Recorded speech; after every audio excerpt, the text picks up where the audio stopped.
What is going on? Welcome to the Average Nobody's podcast. My name is Matt Vieira, and here with me is Ryan Fogarty. It's Fogarty with an A. It's a silent A, and it looks like an F when you write it. It does, yeah. There's like 4 P's in there that I don't pronounce, but it's nice to be back. It's good to be back. We were off a week, but a lot went on in between when we last podcast and now, even though it was only technically 2 weeks, I guess. The main thing being WrestleMania. WrestleMania happened. WrestleMania 33. It was a big WrestleMania. It was huge. Like both for the company, a lot changed, a lot happened, and the length of it. Yes, it was a huge WrestleMania. It was very long. It started around 5 and ended a little after midnight. So it was long. It was like over 6 hours. Yeah. It's a very long WrestleMania. It was. I'm not complaining. No, not complaining. No, and like we talked about in the preview for it a couple weeks ago. Yeah. It's free content. It's live, original content. I mean, it's a lot. It's a lot to handle, especially on a Sunday, and you're like, oh, geez, I gotta get up in 6 hours and go to work. But overall, I thought it was a pretty good show. It had its ups and downs. What would you say your favorite match was on the card? All right, so I'm trying to like make sure I don't miss anything. Like it's almost like a huge blur. I mean, Shane McMahon and AJ Styles was amazing. It was. But I think I'm going to have to go with the tag team match. Yeah. Now, if I had said to you beforehand, the tag team match is going to be the best match of the night, you'd be like, you're crazy. It's just going to be, it'd be all right. You got the club, you got Cass and Enzo, but the return of the Hardy Boys, yeah. the Hardy brothers is just amazing. Like that was my highlight of WrestleMania.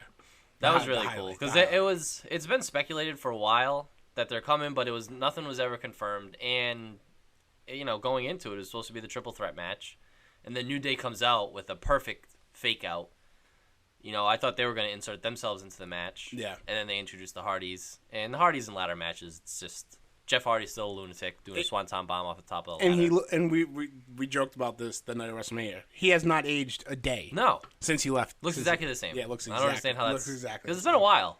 It's been a long time. It's been like 6 or 7 years. Yep, and still looks the same. Still acts the same. Yep. Matt Hardy looks like a lunatic. Yeah. With the dyed hair in the middle. It looks like a skunk. Yep. He's ridiculous. But it's so awesome to have them back in the fold. For now they're wrestling back with WWE. It's so sick, and for them to be the champions. Yeah, being the tag champs, and that automatically just improves the tag division on Raw. Oh yeah, having them there exponentially. Yep. Exponentially improves it. And I like that one. I honestly really liked Reigns and the Undertaker. Yeah, I was not expecting Undertaker physically to be able to do what he did. Just seeing how much he was laboring, excuse me, in the lead up to Mania, and he's old and he needs hip replacement surgery, but him and Reigns they had a good fight, and it was a good way I think for him to go out. He, who knows a couple of years from now if he comes back and wrestles again. Yeah. I mean, you never know with him. I think this is a good time for him to hang up his hat. I agree, and he wanted to do it helping somebody else out, and I think he really helped out Reigns. He's just full heel now. He's just a heel now. Right. Like the fans booing him makes sense. Like it does, but he didn't necessarily have to change up his actions. He didn't cheat to beat the Undertaker. No. He just was the younger, more capable guy. Yeah, totally. And that people don't like that. People don't like when you're this good-looking and like strong, he's kind of charismatic guy. They don't, they think that he has too many good things going for him. Yeah. So that's why they're gonna boo him. They don't want him to. It's like, all right, you don't need all these things. Yeah. That's why they used to boo The Rock. Oh yeah, of course. So, but I think Reigns going forward is going to be great, and I think in turn, the more they boo Reigns, where in his normal feud with Strowman wouldn't be getting cheered as much as he is now. Strowman's almost turning into a good guy because fans are loving that he's beating the shit out of Reigns. Yeah. It's weird how that works, but WWE always does this. It's like they back their way into these characters. Yeah. Like, Strowman's supposed to be the heel, Reigns is supposed to be the face, but the way they know what they're doing. They and do. It's just show. It comes out in the wash. At the end of the day. And I think Vince would probably rather have Reigns being like cheered heavily, but it's just not how fans react nowadays. So it's never gonna. I'll be shocked when the day comes that Reigns gets cheered. It just doesn't happen. It's like Cena. But the good thing is he's getting a reaction. So people are showing up either to watch him get his ass kicked, and then there's like the kids and probably the female portion of the audience are cheering him on. Yeah, which isn't people shocking. Like yeah. So yeah, I would say that was my favorite match. Could do least favorite match. My least favorite match was Bray Wyatt, Randy Orton. Yeah, that was very disappointing. Same. Very disappointed with the outcome. The match was good. Yeah, very disappointed with the outcome because it just ended. Yeah, and like the one thing, it was weird. It was a strange ending. I feel like the one thing going into that match that didn't need to happen was the RKO didn't need to be elevated more. Like it's already this mythical move. Nobody kicks out of it. You can do it from anywhere. It's got its own following, its own YouTube page, and then they basically ended it with like showing you how impressive the RKO is, which is the one thing that didn't need to happen. Yeah. But now Bray Wyatt is just back to square one. It's like one step forward, 2 steps back. He can't get ahead. It sucks. And even like the spooky imagery, which was cool, but like then you just negate it when you have him lose like that. So it's like, oh, he has a spooky teleprompter with maggots and spiders in the ring, and then what was the point of doing that if he was going to lose the match? No idea. Do you know what I mean? It just makes it look stupid. Yeah, it makes it look stupid. It just makes it look dumb. That's too bad. I'm with you. I was very, very disappointed that Bray lost that match. Me too. It's too bad. But overall, I mean, it was a great Mania. It was awesome. Yeah, a lot of good stuff happened. Shane's a lunatic. Jeff Hardy's a lunatic. I can't believe how easily he did a shooting star press. Yeah. I know. Shooting star press. He did shooting star. Yeah, he did. Yeah, the inverted. Yeah. Like Evan Bourne style. I couldn't believe that. He just got up there, sign of the cross, knew something ridiculous was going to happen. I said it out loud. I was like, oh, he's going to do a shooting star press, like just making a joke. Yeah. And then all of a sudden he comes out. Unbelievable. He's crazy. He really is. He's a lunatic. But I'm glad he was on there, and I knew him and AJ would have a good match. That opened Mania, so that set the pace for a really good show, and I liked it overall. Yeah. And WrestleMania season also brings usually the best Raw of the year, and a lot of cool stuff happened on Raw. You had the Revival, who are a tag team in NXT, really one of the best tag teams NXT's had ever.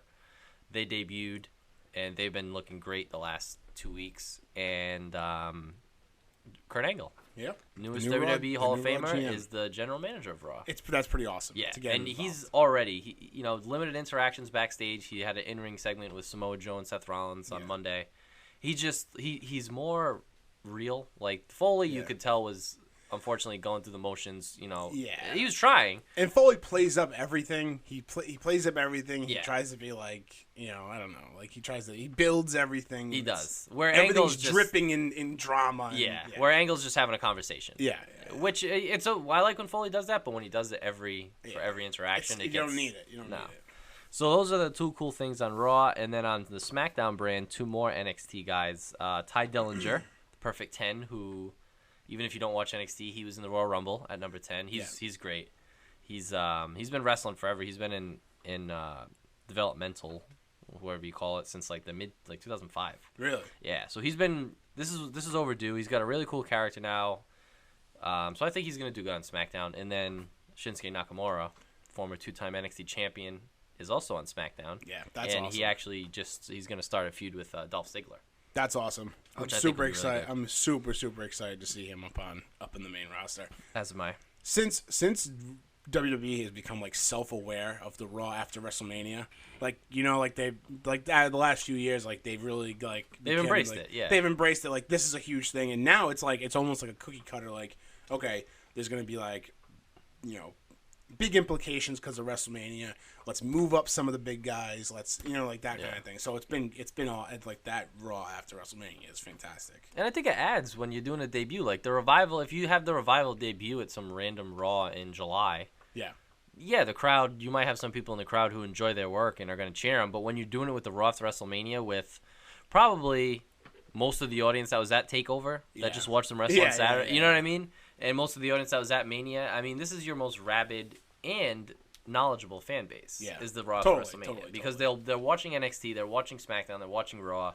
It's not just casual fans showing up to a ticket because Raw happens to be in their hometown, or because it's WrestleMania. Like the spectacle that WrestleMania is, it draws so many fans that maybe haven't watched in years. But the TakeOver and then Raw, you really have those fans that the ones that start the good chants. Yep. the ones that know all the guys like from before they were on WWE, that kind of stuff. So yeah, you're right. That's absolutely one of the big reasons. Yep, and it added to the Revival. It added to Dillinger and Nakamura. It added to all three of their debuts, and they actually all stayed put because this past week, Monday and Tuesday, they had the Superstar Shakeup, which is just another word for the draft. Yeah, and I found a funny thing online that someone wrote. I forgot who it was. It was this random Twitter user, but they said, "Do you think that Vince McMahon called it the Superstar Shakeup because Donald Trump, told Vince in advance he was going to bomb Syria, so he didn't want to use the word draft? Donald Trump's just going to go to war with everybody now." And maybe. Usually that would just be ha ha ha, but in this day it's well, he might have actually told Vince McMahon. He might.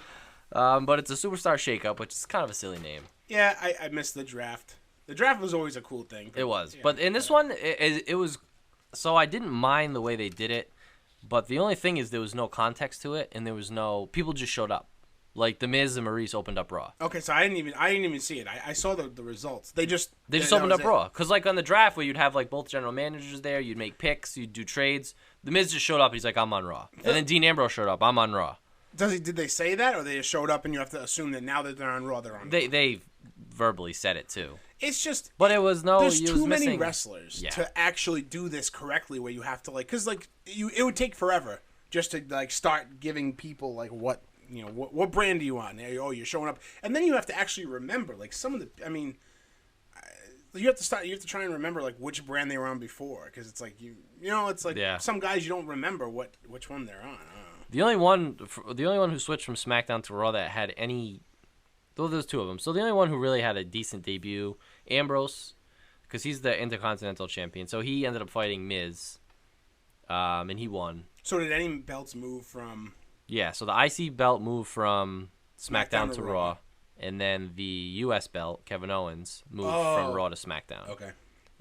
Both tag champions stayed put, both women's champions stayed put, and both Universal or and heavyweight so is champions that stayed put. Kevin Owens, he beat Y2J, and Y2J is gone now? He got the... No, so the way Kevin Owens' spot works is he's on SmackDown, but then it's a temporary on SmackDown. And at Payback, he's fighting Y2J for the U.S. title. If Y2J wins, he gets Owens' spot. If Owens wins, he keeps the spot. So I'm assuming because Jericho's going back on the road. Yeah, so Jericho will be done after Payback, most likely. But yeah, I mean, Bray Wyatt cut a cool promo on Finn Balor after Finn Balor's match. Yeah. I don't know if you saw the post I did today on Finn Balor's match. Yes, I did. Jinder Mahal just elbowed him as hard as he could in the side of the head.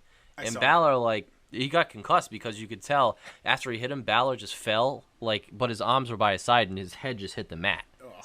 And he had, mat burn on his face after the match, and now he has a concussion. It's I know you want it to look realistic, but he just leveled him in the side of the head, too. It wasn't even a shot, in the jaw or the cheek. Where did Jinder Mahal come from? Where... He hasn't been on for a while. No, so basically when they were doing the brand split, guys like him, Kurt Hawkins, a couple other the Headbangers were back for a little bit. So they tried to hire previous talent to fill in the mid card. Yeah. And Jinder Mahal is one of those guys who filled back in. Why are they putting?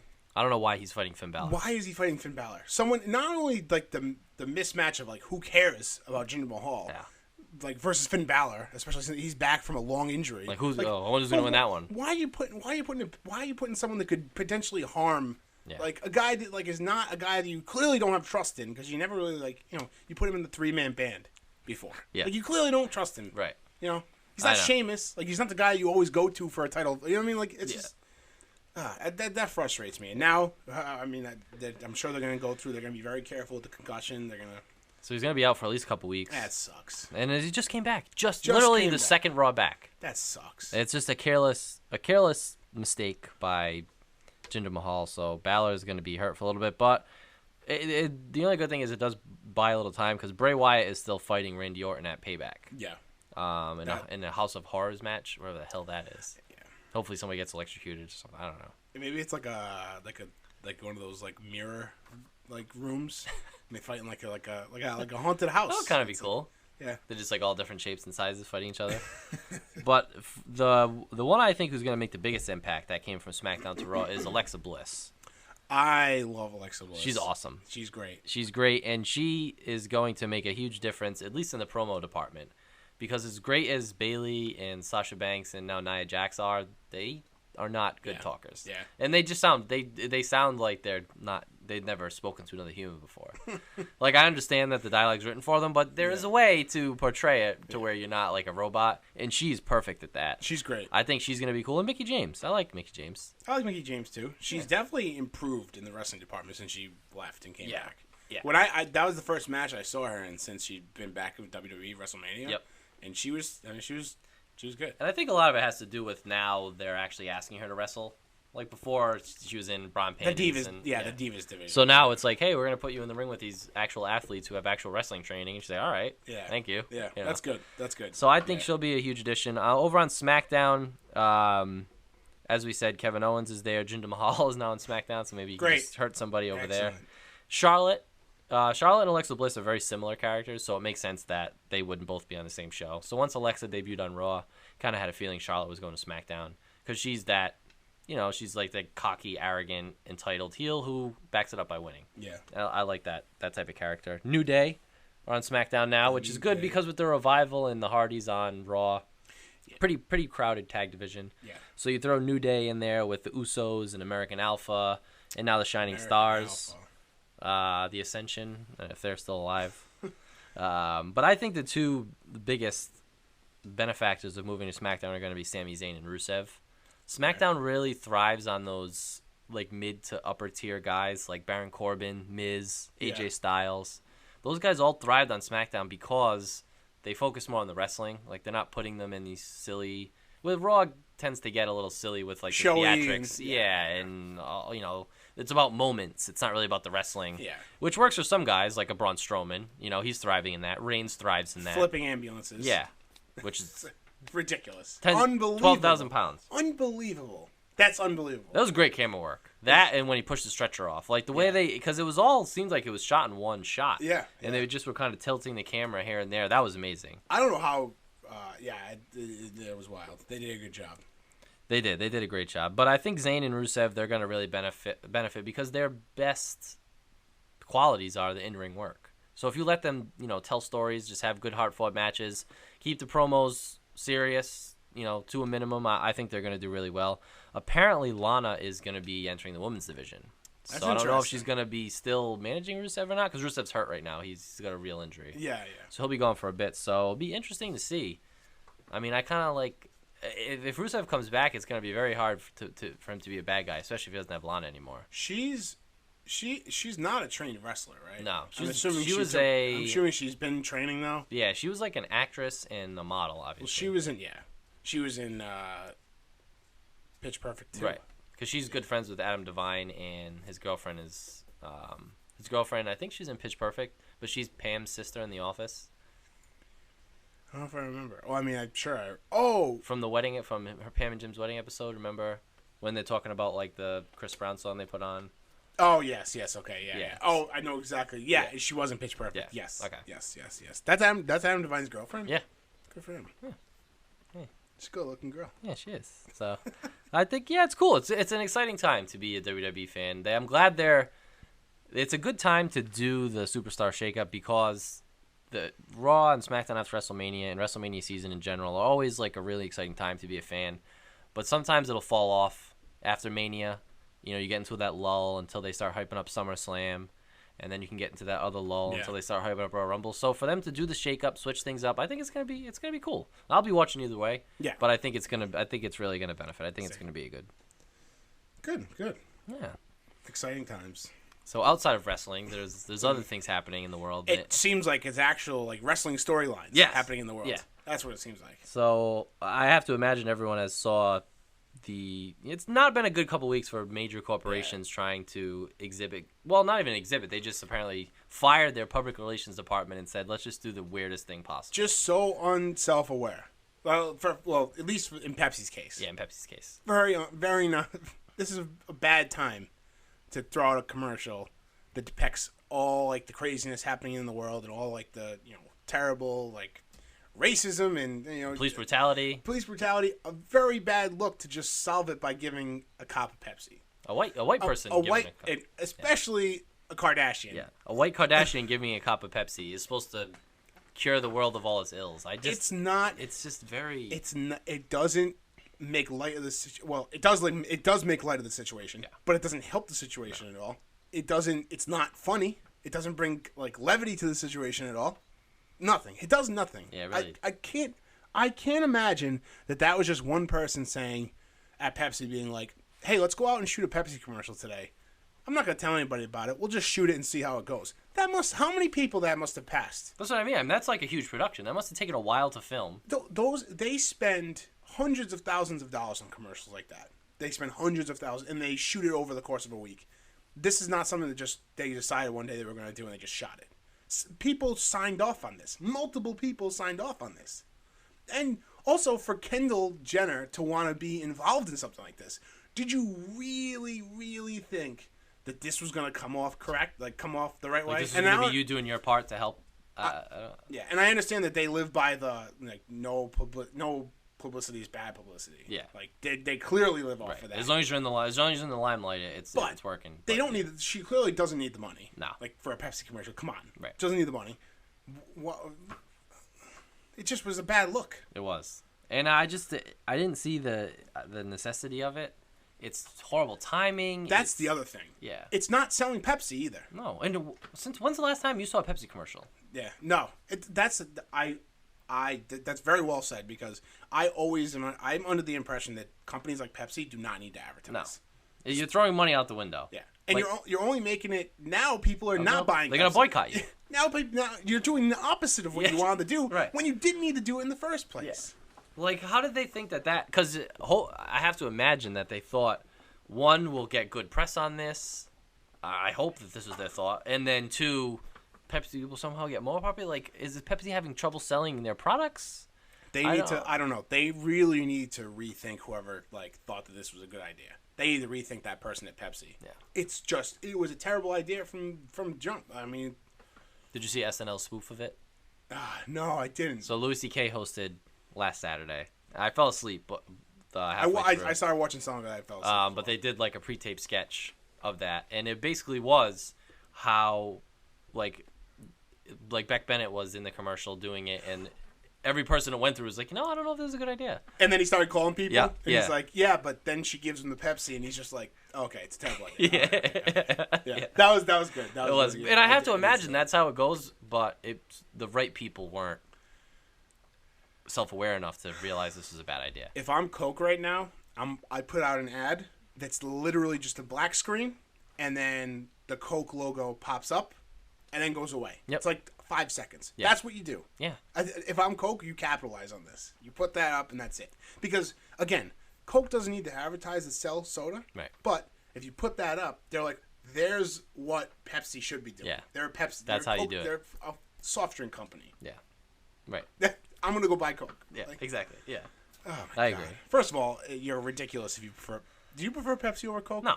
Okay, I was going to say, I know somebody I know pretty closely absolutely not. prefers Pepsi over Coke, which is a serial killer move, Yeah. number one. Something wrong with you. Regardless of what Pepsi's putting out for commercials, if you choose Pepsi over Coke, the only conversation you ever have about Pepsi is when you're in a restaurant and you say, I want a Coke, and the waiter or waitress says, we have Pepsi, is that okay? And you say, yeah, okay, that's fine. Right. That's Because you still want soda, but I'm not going to go and buy a can of Pepsi when Coke's available. Exactly. That's the only conversation you have about Pepsi. That's it. I agree. So, and then United Airlines. Refuse to be outdone. Hold the mic. Hold my beer. Yep. We got something cooking over here. So, they overbooked the flight. Yeah. Guys on the flight. This guy sitting down, and they come on and they remove other people. Other people left the flight, which is crazy to me. If I'm on a plane, I'm not getting off that plane because people said they overbooked the flight. I'm sitting in my seat that I paid for. And the thing is, seat. I don't know many people who are just like, yeah, just going to go on a casual flight today. Like, you need to be somewhere. Yeah. You're flying on this flight because you're here. You're not on and you need transit. to be there. Right. You're not like on a bus. Yeah. It's like, oh, I'll get the next one. Yeah. No, that's not at all what happens. You can't just grab the next bus in 15 minutes. You're taking a flight somewhere. And I don't know, do you know where the flight was from and to? Was it like a significant flight? It was a domestic flight. Whatever. Yeah, whatever. So it wasn't that far. But to rip this man physically from his seat for doing absolutely nothing wrong. He's there legally. He bought a ticket on your flight. For you to rip him out of your seat, that's a bad look. I don't have to explain this. It's a bad look. Yeah, and like he's all bloodied, and now you have like kids on the plane that are crying because, and the reason they did it was because they had 4 employees that they needed to get to that next spot. How is that a paying customer's problem? And the only thing is when you buy a ticket and it's with any airline, they can remove you from the plane for any reason. Really? Even overbooking, unless you. Yeah, there's really they can remove you for any reason they want. They can just say that's crazy. Flight's overbooked. That's crazy. Yeah, and they can remove you from the flight. You basically have no rights when you fly. That's it's insane. Crazy. I guess I didn't realize that. Yeah, I mean that changes it a little bit, but still. And the worst part for me is now the CEO is coming out with his official statement, basically saying, "Sorry, we had to try and reaccommodate the It was protocol. He just basically said it was protocol. Yeah, the employees followed protocol, buddy. That's not how you back it up. That's not how you back it up. No. So now United stock lost $1 billion yesterday. Good. I'm surprised it was that much. I'm surprised it was that little. Yeah, and it's like, and the guy's making it worse. He's saying he refuses to resign, the CEO. It's like you need to. I don't understand how you can get to such an important position with such a huge company and not realize the world you're living in. Not realize how quick with social media things backlash, movements start, boycotts start. The only thing, I don't know if it'll significantly hurt it could hurt their shareholders, like the stock could plummet, but the only thing is how many people are really going to not fly United? Because then you're just not going to fly. Because there's only a couple airlines now. That's the thing with things like this. Like I understand that if you said you were boycotting Pepsi, I believe you. You're going to, but if you're booking a flight to Hawaii or something, and you're on Travelocity or you're on Kayak.com or you're calling Ryan Fogarty up at Colette, you look at the flights and you see that United is $100 cheaper than the next one, you're flying United. Right. Yeah. Sorry. Sorry, Kentucky doctor. They're not going to disappear. No, they're not going to disappear. Back to like what you were saying about social media, how it's going to be online. The people that are dragging this man off the flight, you have to know somebody's recording this. Yes. There was multiple angles. I saw a video where it looked like together. It looked like a film with with the crew and yeah. It was wild. How about being the guy that gets put in the seat from the guy removed? How about taking that's not a fun flight. Like, hey everybody. Hey, everyone. Oh, so our seat opened up, just opened up, huh? Oh, sir, you don't know. And another negative part. There's really no positive parts of this story, but another negative part, which I find happening more and more often, is the next day, a local paper, I think of where the guy lives, or some paper puts out how this guy has a history of drug charges but has nothing to do with what I'm totally and that always happens. I'm with you. That always happens to where it's almost like, well, but look at what does that have to do with this guy buying a seat on a flight? Yeah. So the people dragging him off don't know this guy's history of drug charges or whatever. So you should be able to treat people like an animal because they've done something wrong in their past. That's the stupidest thing. And also, they're basically trying to say, too, since he's, basically, by saying this, he's a bad person, so let's not care that we dragged him off a flight. Right. Yeah. That's ridiculous. That's totally... a human being. Totally ridiculous to even bring that up. But you knew that was going to happen. I know. I'm sure the first thing... It's the other shoe to drop. It always is. Yeah. The first thing that happens when shit like this happens, you're in outrage for the person, and then they start looking up his Reddit history. They start looking up, shit he's bought online, his Amazon reviews. Like that. And then he made a bad comment once on Facebook. How many bottles of Pepsi did he buy in the last week? Yeah, imagine. Scumbag! He's the one who created the Pepsi commercial. Scumbag! Kill him! Oh, it's just, I don't know. It's just, it thinks that those are the steps, and it always goes through those steps. Yeah. And it's not, this isn't going to be the last. It's not going to change. It's only going to get worse. It is. Because when people have cameras in their contacts, they're just going to be filming. Everything's going to be filmed. Yeah. So you just have to be self-aware. Make this not part of your policy that you rip somebody from an airplane. Yeah. Or if it is your policy, just think to yourself, is this the right thing to be doing? Yeah. And I know the guy wouldn't leave, but that's not his fault. It really isn't. There's just there are so many better ways to handle it. And honestly, what they should have done is they should have got an actual cop, because that was just like airport security. Yeah. And it was probably some guy who wants to be a cop and isn't. And, he's just he's going overboard. If you have an actual trained police officer there, he's going to probably phrase it in a way where this guy's going to get out of his seat. Yeah, totally. Like, sir, and it sucks, but the airlines can do it. So, I don't know. I just think the way they handled it couldn't have been worse. The response by the CEO couldn't have been worse. And, of course, social media just makes everything so much worse. So this just goes to show, this is another reason why I prefer driving over flying any day of the week. I understand. I know you don't share my view with this, but to an extent, I do. But exactly, and the same thing with me too. Like, I'm not gonna if I'm going to Disney World, I'm not gonna drive to Disney World. I'll just fly to Disney World. Right. But flying sucks. Yeah. Flying is the most it's the best and worst way to travel. The worst because your bags get lost. You're packed into these like tuna cans next to people that you don't for the most part you don't know, especially if you're flying by yourself. Yeah.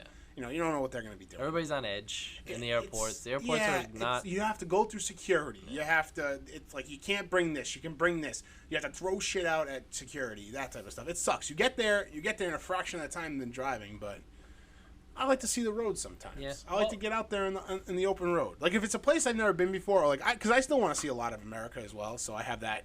I mean, I guess once I see America a little bit, then I probably will be content with flying everywhere. But well, nobody's gonna come and rip you out of the driver's seat. That's true. If they oversold your car, they could. Depends. Then you're in trouble. Depends where I'm driving. Yeah. Depends if I'm going through some sketchy areas. It's very true. I won't drive through Philly for that reason. Heard a lot of carjackings in Philly. Right? Carjackings. I'd get out, see the steak and cheese place, and I just would leave my keys in the car. Still going? Oh, I didn't even stop. So I actually do want to try a cheesesteak from Philly. I've never had one. Have you ever been to Philly? No. I think I've been to the Philly airport. Wait. No, didn't we stay in Philly? We did. But I mean that doesn't really count. But we stayed. It was like the New Jersey Philly border where we drove to DC. You did. Well, when you drove to DC, and I sat in the passenger seat.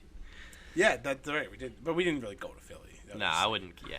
No, but I've never been to Philly, but I'd like to go there someday. Ryan, what are you watching?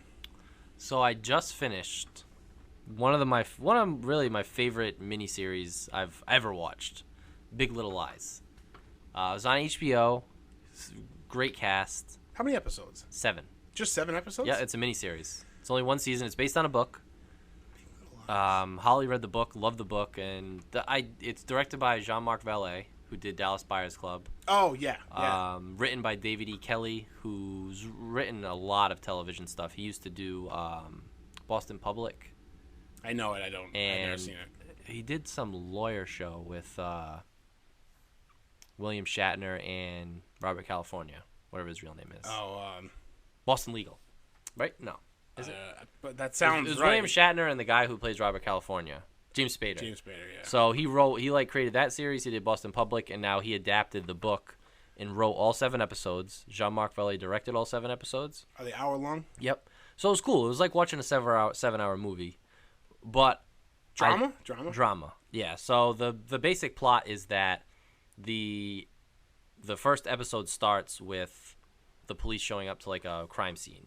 It's trivia night at this school, and someone's dead, and you don't know who. So then it flashes all the way back to like a month or 2 before, and it follows the lives of 4 parents or 3 or 4 parents and their kids, and just like how the adults are all always feuding, and the kids are kind of feuding too, and then it leads up to the end of what the murder was. Okay. It's really well done. It's really cool. Great cast. I'm gonna have to check it out. I think that it just got like messed up in my head because Pretty Little Liars. Pretty the Little. show on. Yeah. Right? Is that the name of the show? ABC Family or something. So that like completely. It's very similar. Fucked with me. The word, no not the show. I never seen. I had no idea that it was a miniseries on HBO. On HBO, and it's not a very good. Yeah, okay. Very, very good. Highly recommend it. Okay. And very satisfying. I'm gonna have to watch that. I've been watching New Girl now since you've been watching it again. I've been rewatching. It's so funny. It's so funny. Oh my god. This is not my section for what, but yeah, I'll have to watch Big Little Lies. Yeah, I'll give it a shot. Yeah, I will definitely check it out. Besides the erotic confessions that I've been watching that you wrote down on the sheet. It was a wild guess. Besides those, you hit the nail on the head. Besides those, I just subscribed to Hulu. Okay. The limited plan, the one where you still get some commercials, and it's like $7.99 a month. It's a deal. Number one, because I get to watch SNL easily right after because I don't have a DVR, so I can easily watch SNL right after the entire thing. So that's great. So I started watching the Louis C.K. one. I fell asleep again, but I watched most of it. I actually got it because Apple TV has this new feature. Oh, and just to backtrack a little bit, the reason why I did the limited plan and not the no commercials plan for $14 a month, not that, obviously because it's more, but I did it because I actually kind of like limited commercials. Because I like being able to like be totally engrossed and watch something, and then when there's a commercial, like get up, go to the bathroom, get up, get a drink, like do something in between. Because I find myself when I'm watching Netflix where there's no breaks, I find myself like doing other things. Yeah. Like just because I'm getting up, I'm moving around, like that kind of stuff. That's just the way I am. So with commercials, I can watch, and then when a commercial comes on, I can break and then go back to watch. Yeah, so that's a good point. So I like that. So $7.99 is like a sweet spot for the Hulu membership. So doing that. And the reason why I did it is because Apple TV has this new feature where you can like talk into it and say, I want to watch this. And I started like some old like cartoons I used to watch. I started like talking into the thing. I'm like, I want to watch this. And the only place they were streaming was Hulu. But they have like all the seasons and all these like other like spin-offs that I have never seen. So I subscribed, and now I'm watching that. I'm watching these Gundam series. It's like an anime, Japanese anime. They have the dubbed, so English voice over, so like the miles don't match up completely, but it's still watchable. And they also have subtitles, so you can watch nice. if you prefer. I don't know who prefers that, but you can listen to another language and read the subtitles. But they have both, so that's kind of cool. And I remember watching Hulu like when it first came out and stuff, but I haven't really like checked it out recently. But it has a decent catalog as far as like TV shows you can't see anywhere else. It has Walking Dead. Can't watch that anywhere. Oh, no, Walking Dead is on Netflix. Walking Dead's on Netflix. But they have their own. They have original shows. Oh, they have too. They have Fear the Walking Dead. Okay. They have Fear the Walking Dead, and they have original shows, and they have there was another the James Franco show, which is the original one. I'm pretty sure, right? Is that them or is that Amazon Prime? The 11/23/63. I think that's Amazon Prime. Okay. Well, which one was that? I don't know. Anyway, I was looking through Hulu, and I was like, oh, I never knew where I could watch that stuff before. So Hulu. Apparently, I don't know exactly what it is, but it definitely was Fear the Walking Dead. It wasn't Walking Dead because I know that's on Netflix. I don't know, but I'm watching Hulu. That's what I'm watching right now. And New Girl. Because fucking New Girl's so funny. There's so many good characters on that show. There's so many moments that like I want to like just write them down so I can like remember like funny lines from it. It's just everything. Schmidt is far and away the best character. Although Schmidt is funny the entire time, and Nick is funny for another reason, but like for other reasons. But I think Winston heats up. He does. Winston heats up as the season goes on. Like when he gets the cat. Yeah, like Ferguson. When he gets Ferguson, it's just like because then he just gets really insane and it's perfect. Yeah. It's just perfect. He blends in perfectly with the other characters. And like the bells, like the episode, I love that. That's so good. But yeah, so New Girl and some Gundam anime. So that's what I'm watching right now. And your Office in Parks and Rec streak's almost coming to it. Well, I have not 3 more days. A second of the Office of Parks and Rec. That's very impressive. And it's good. It's bad, obviously, because I watch those shows all the time. But now I'm going to be able to actually revisit them, and I haven't seen them in a while, and like be surprised by something. I mean, be like. But yeah, like because I mean, I feel like I at least I do watch it so often that like I just find myself I know what's coming. You zone out. So it's cool to once in a while you find an episode you don't remember as much as other ones. So. And also, I'm like watching other things that I don't normally watch. Yeah. So that's good. Double plus. Then again, I've already seen the entire New Girl up until like current episode, so I'm rewatching that. But whatever. Well, anyway, So crazy stuff going on in the world. I'm sure by next week there'll be another company that wants to just one up. I think Volkswagen's gonna like publicly execute somebody on YouTube. Volkswagen's gonna start adding Hitler back to their marketing campaigns. Yep. They're like, oh, did you know Hitler drove a Volkswagen? I'm leaving your dealership. I'm never coming back. You have to know why. Why was that the first comment you made to me? You have to know why. You have to know why I'm doing this. Did you know that Hitler drove a Volkswagen? All right, guys. This has been the Average Nobodies podcast. Please check us out on Twitter at Average Nobodies, Facebook.com/Average Nobodies, or just search Average Nobodies on Facebook. We have a phone number if you'd like to call in and chat with us. Leave a voicemail, 401-285-8120. I'm missing YouTube.com/The Average Nobodies. We have a lot of original content there that we created ourselves with stone and chisel and string, paper, tape. Yep. A lot of people try to use the new technology. Video cameras, we don't do that. No, stone and chisel. It works like a charm. Yep, glass, flashlights, that kind of stuff. So we do that, and we also have new episodes of our classic web series, Drinking with Class, coming out later this year. First one dropping Memorial Day weekend. Absolutely. So that's coming up, and summer's coming. Summer's coming, yeah. So the weather's getting nicer, so why not stay indoors and listen to our podcast? We really appreciate it. Please subscribe to us on iTunes and drop us a like or a review, 5-star review, and tell us what you think about us. Yeah. And again, you can call us on the Google number. You can tweet us. You can comment on Facebook. I mean, we just love interacting with anybody who wants to interact, questions, comments, just want to talk about things. We're here. If you stand outside your front door and scream really loud, we might be able to hear you depending on where you are. Right. So if you have to scream really loud, though, then we might be able to hear you. Yeah. So. Megaphones. And if we're outside. Yes. Also. Because if we're inside, we don't have a shot. That's true. But anyway. All right. And we'll end it right there. Ryan, thanks. Hey, thank you. Have a week, everybody. It's time to take your ass on another kind of trip.